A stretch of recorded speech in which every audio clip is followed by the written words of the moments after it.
My cousin is here and I trapped her here. Isn't that right? Now in today's video we're gonna be watching VITA CARNIS, and I was gonna continue the moonwalk. What? I don't care. Okay, so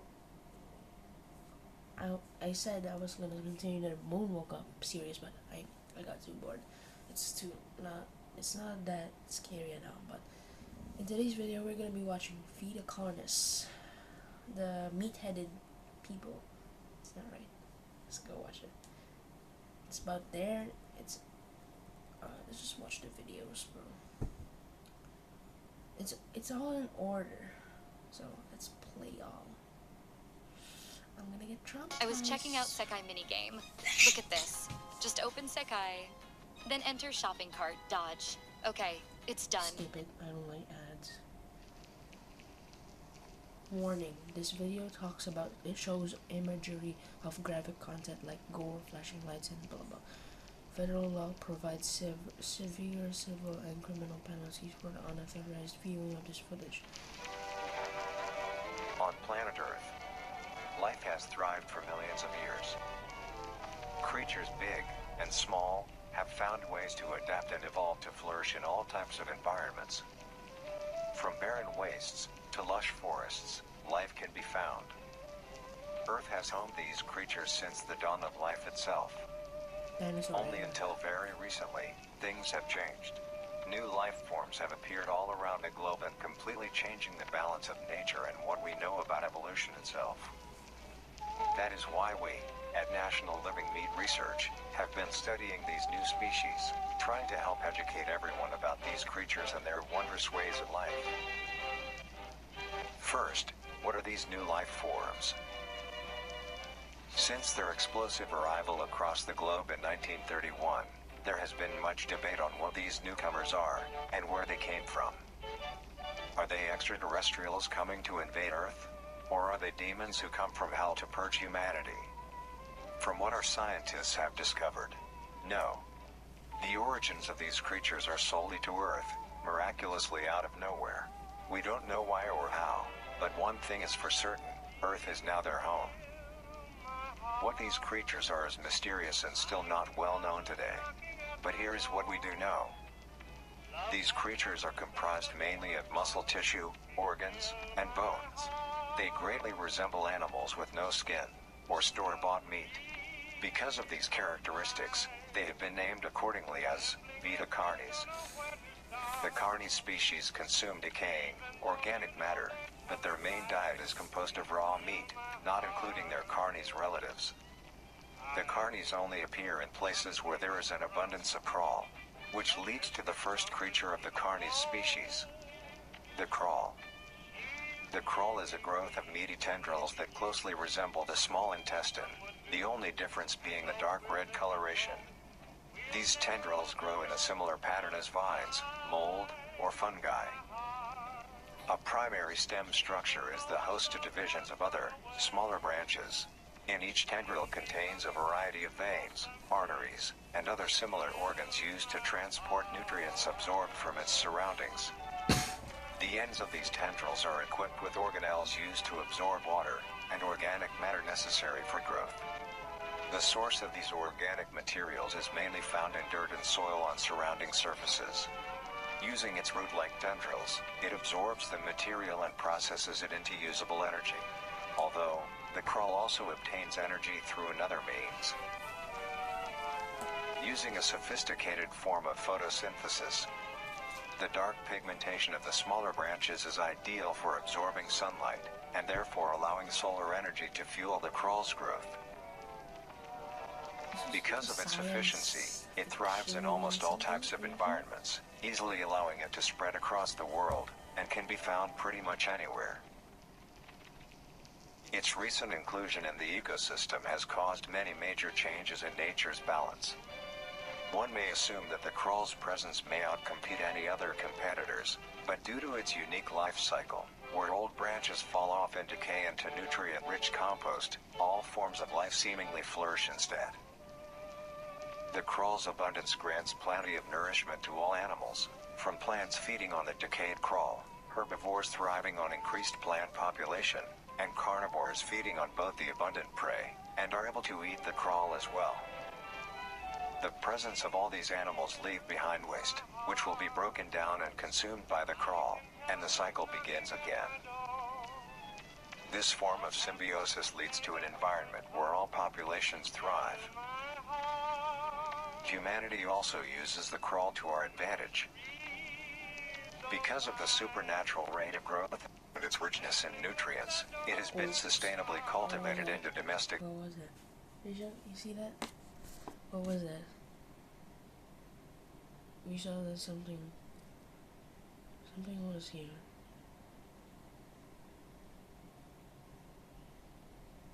What's here? There was something. And nutrients, it has been sustainably cultivated into domestic farms. The crawl is harvested and processed into fertilizer, which greatly increases crop yield and quality. The crawl may also be used as a food source for humans, and reliably so. But due to its unkindly appearance and taste, it has yet to reach cuisine standards.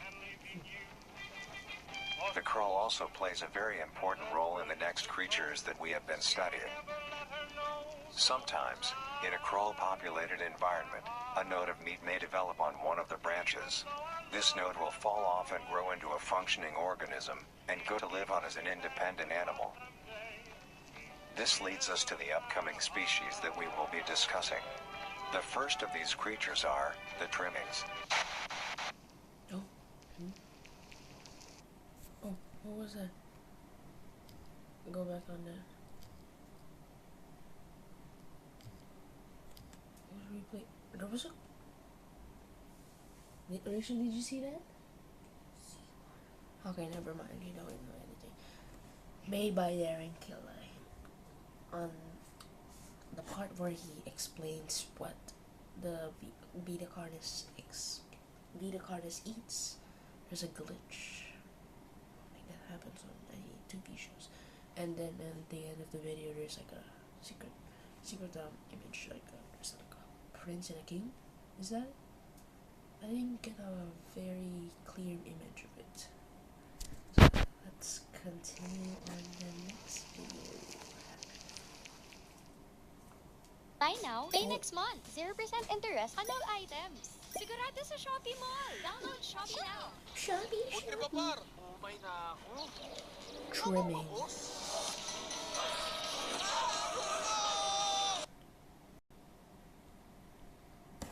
Warning, this video contains about gore, violence, death, flashing lights, few discretions and noise. Especially to my audience who's watching this right now. The trimmings. VITA CARNIS. Trimmings are small animals that resemble skinned raccoons. They are commonly known to have a plump body, round head, small eyes, nose and ear holes, and an agape mouth. They are also equipped with a diversity of limbs. All individual trimmings are unique, each with a different body shape, number of limbs, and other characteristics. One thing they all share in common is that they are made mostly of meat tissue and are a maximum of 20 centimeters in length, no larger than a basketball. Its life starts with its separation from the crawl. It will wonder to find anything that is edible and able to consume. Even humans? Although it is an omnivore, being able to hunt meat and forage for plant matter, trimmings are almost entirely scavengers. Their diet consists of rotting plants and meat, including, but not limited to, fruits, vegetables, roots, seeds, insects, and deceased animals. Although its appearance is unsightly, it is a cowardly creature, only fleeing, screeching, and hiding when threatened. Because of its lack of defensive traits, it lies near the bottom of the food chain, making it easily overpowered and picked off very regularly by predators. Naturally, its population would eventually die out. This is not the case. The crawl constantly produces a large quantity of trimming nodes, keeping up their numbers. Job application? Naturally, trimmings can be found wherever there is abundant crawl. What was that? Trimmings grow at a decent pace, reaching maturity at around 7 months, having a maximum lifespan of 2 to 4 years. Although they are plentiful, humanity has no proper way to implement trimmings into society. Their overabundance has even considered them pests, due to them digging through trash bins and making excessive noise at night. Besides all of this, some people still keep trimmings as pets and relatively domesticate them. Looks cute. Nuisance or not, trimmings are a wondrous creature. From their plentiful numbers to their skittish nature, they are truly a thing to behold. Looks cute, guys. The next species on our list is the meat snake. Okay. Nice. Made by Darren Quillon. Next video. VITA CARNIS. Meat snakes. Episode 3. Documentary 3. The meat snake. Meat snake. The meat snake is a worm-like creature made of a variety of types of meat, coated in a transparent, skin-like membrane. Its size varies during its lifespan, depending on how much it consumes. When it first separates from the crawl, it is only a few centimeters in length. Eventually, it will reach an average length of 5 meters. Although, under extreme conditions, like natural disasters, war, or plague, it can greatly surpass this Hey, what length. was that? Job application again? I The forgot. meat snake's diet consists entirely of dead animals or parts. A meat snake is incapable of consuming a healthy, living organism. The meat snake locates its food by using a tongue-like organ covered in sensors to touch and feel its environment. The sensors catch particles of decaying meat, notifying the meat snake that there is food nearby. This process shares many similarities to regular snakes, hence the meat snake's name. Once it locates the corpse, the meat snake will open its jaws and swallow the entire body whole. Once the entire body is consumed, the meat snake's stomach will release a variety of chemicals. Some will break down soft tissue like skin and the connection points between muscles. Others chemicals will then ferment and preserve the tissue to keep it from breaking down for as long as possible. After that, the remaining flesh and bones will move along the meat snake's tract and slowly be implemented into its own structure, extending the meat snake. Unsatisfactory parts like skulls, pelvises, hair, and fingernails will be excreted. Speaking of skulls, the meat snake will take the skull from the consumed organism and use it as its own. Each meat snake has its own skull, each corresponding to what that one has consumed. During its lifespan, it will swap or replace these skulls if needed. A meat snake's lifespan depends entirely on how much a meat snake consumes. The longest one has lived for was 28 years.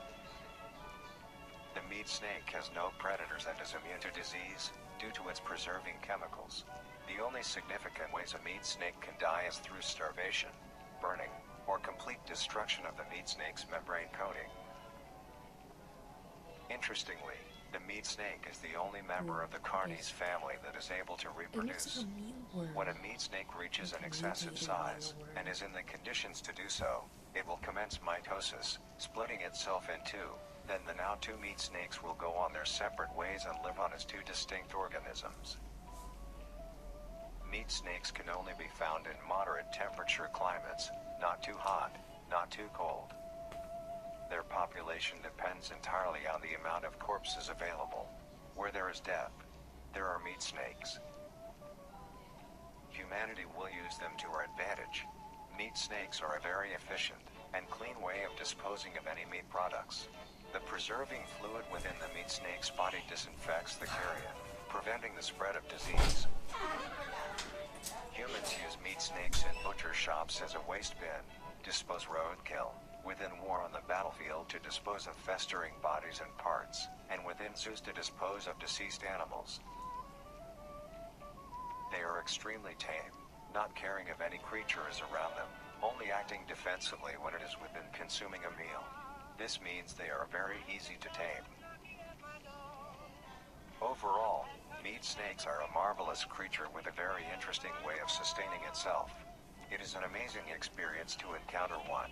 as long as you don't mind the smell. Our next creature is the mimic. Mimic? Mimic?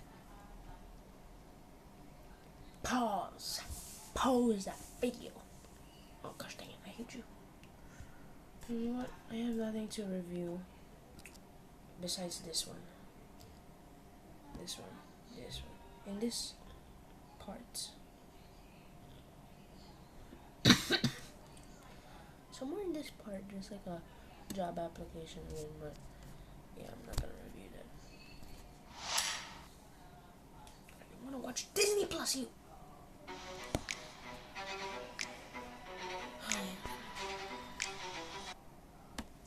Warning, viewer discretion is advised.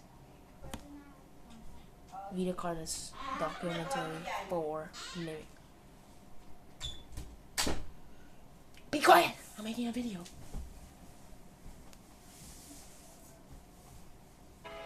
The mimic. True veteran Carnis. The mimic is a bipedal creature with uncanny similarities to humanoid anatomy. They greatly resemble humans without skin, with added exaggerated features. These features include Looks like extended Voldemort finger if he length, had longer starfish. limbs, Right, bulging, Vision? empty eyes, Voldemort and their most prominent was feature, a wide, teeth-filled smile. Although it resembles a happy face, this is due to coincidence, and is only how their facial structure is shaped. The maw of the mimic contains much more teeth than humans, and their teeth is comprised almost entirely of incisors, with some canine and premolars in the back. This tooth composition is ideal for biting down onto meat and swallowing chunks whole. A mature mimic's diet is comprised entirely of human flesh.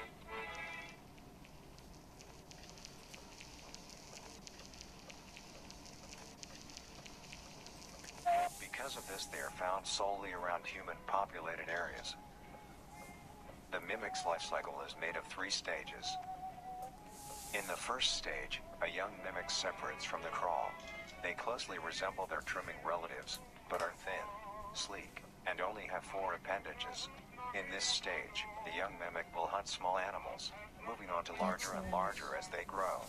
Once large enough, it will begin metamorphosis into the next stage of life. Once fully transformed, it will resemble the description mentioned in the beginning. Its hunting style changes and becomes much more complicated. It now stalks and feeds only on humans. It will locate human-populated area and begin its search for an easy target. To blend in, it may use objects to conceal itself. These include clothing, mannequins, and furniture. Once a target has been found, the mimic will observe its prey and learn its routine and when it is most vulnerable. This is typically when the human is asleep at night. Once the prey is within position, the mimic will advance silently until it is close enough. The mimic will then execute and immediately begin consumption. Once the mimic has had its fill, it will leave the scene, a fair distance away from the human population, and begin to digest its meal. Although, in the case that a human is awake, a mimic will use a variety of sounds to either lure or startle prey into cornering themselves. Once a human is in place, it will swiftly attack and kill the helpless target.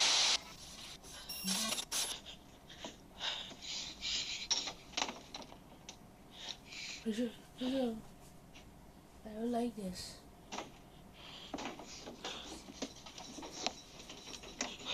I know I said I wanted to make a video, but damn. Oh no! Oh no! Shut your mouth. Hello! Play it! Oh, I know this image! I know this image. Oh no. Baby Zack is... I know! Baby Zack. Oh, I know this image.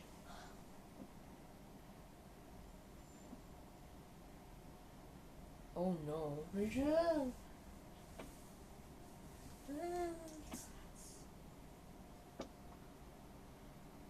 Oh no. Oh no. Rachel, help me please. Help me please.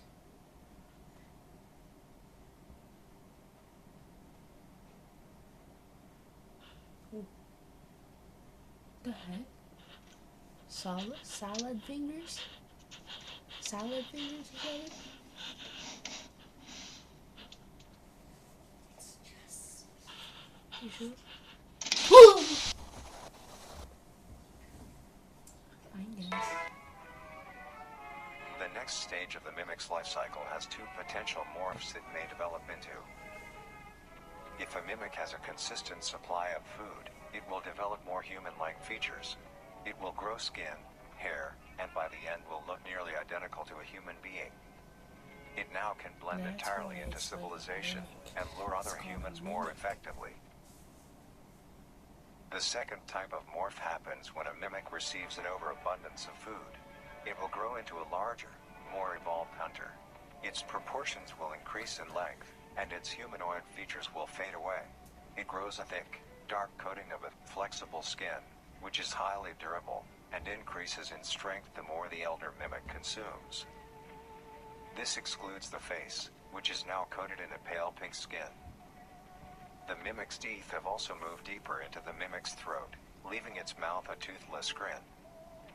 It uses the dark hue of its skin to hide seamlessly within a dark environment. Its skills have also been heightened. This makes an elder mimic one of the most efficient predators on the planet. Because of the obvious threat this poses on humanity, nations around the world have released instructions on how to be able to fend for yourself in a mimic encounter. Here are the instructions. 1. Avoid going out alone if your location is known to have mimics, or there have been mimic sightings. 2. If you encounter a stationary mimic, seemingly unfazed by your presence, quietly leave the location and alert your local authorities. 3. If pursued by a mimic, get yourself into a position where you are able to flee. Mimics will rarely attack if a person has a clear escape route. 4. In the event that you have been cornered by a mimic, roll into the fetal position, protecting your neck, face, and vital organs from attack. Make as much noise as you can to alert any other people. 5. If you have a weapon, do not use it. A mimic is fairly resilient, and any strikes or shots on a mimic is not effective enough to bring it down in time. Instead, use it as a barrier between you and the mimic to block any attacks. 6. In a situation where a mimic is hunting in the immediate area, and is not aware of your position, hide somewhere low, like under a bed or behind other furniture. A mimic will not linger too long to search for prey, and will move on. Be safe, and avoid any encounters with a mimic at all costs. How about if I want to encounter a mimic? Next up, the Harvester. Oh, I don't. Wait, what was it? What was it?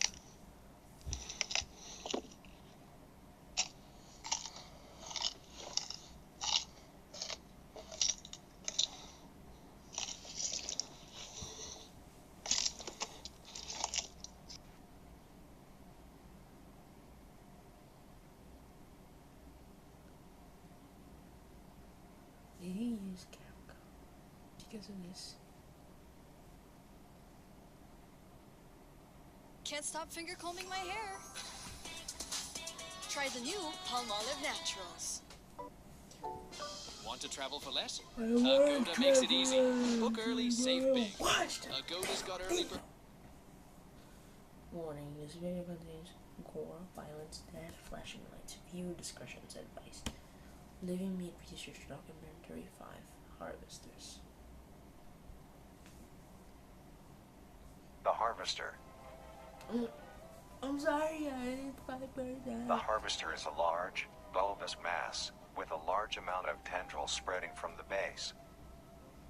The bulb measures around 3 meters in height and 2 meters in diameter. The tendrils, on the other hand, can extend up to 150 meters in diameter horizontally. The Harvester is a specialized form of crawl that grows in a unique and deadly way. A harvester is created when a node, that will grow into a harvester, instead of separating, continues to grow. Eventually, it will grow tendrils of its own. It uses the energy provided by its mother branch and expands its reach further. Its tendrils, hidden just below the surface of the ground. The harvester is equipped with two types of specialized tendrils. The first type is bulky and flat. They lie the closest to the surface. These branches are lined on each length of the tendril with spines, extending in the shape of a bear trap. On each side of the branch, those particular spines have a vein that feed into them, that pump two types of venom.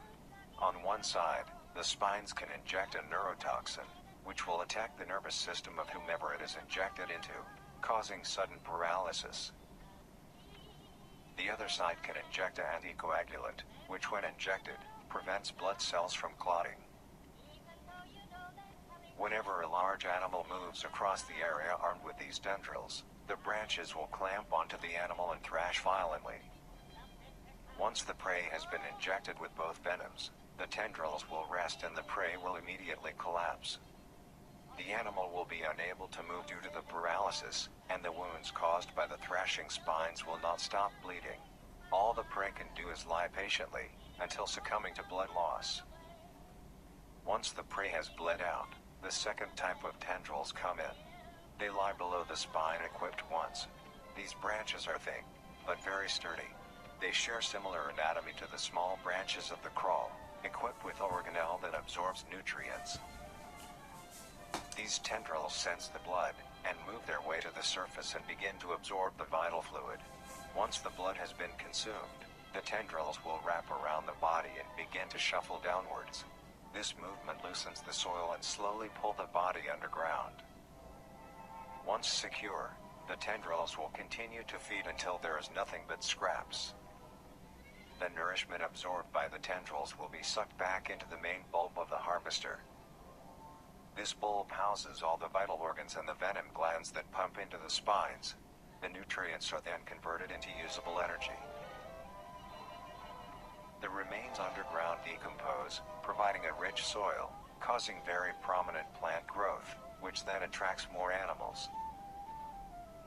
A strange behavior the harvester displays is its choice of diet. The spines will only activate on larger animals, allowing smaller ones to pass by unaffected. The spines will also not activate on some species of bird. There are a couple theories as to why this happens. One, it could be that attacking smaller animals would cost too much energy for what they get in return, making it not worth the time. Another could be that smaller animals may attract larger animals or predators, allowing a safe place where prey may thrive and lure more predators. It truly is astonishing. Although it is a spectacular creature, it is also very dangerous. The harvester is decently rare, only populating sparse areas in the northern hemisphere and woodland forests. If you are stung by a harvester, there will be no way of helping you, being that there is no... Tropical Brown, sarap pampaap. Saktong timpla na may sarap pampaap. Game na! There's a lot of this. I can't continue this, guys. I can only continue until this thing harvester, yeah. So next video, my cousin won't be here because I'm gonna be in my house because my mother is in Bangkok, Thailand. Really, Risha? When are you watching? When are you gonna make the next video? Next week? Joking. Next week, yes. Next week. Next week? You have a problem? Your mom's already here. I know. Well, it's good to be watching with you guys, but peace.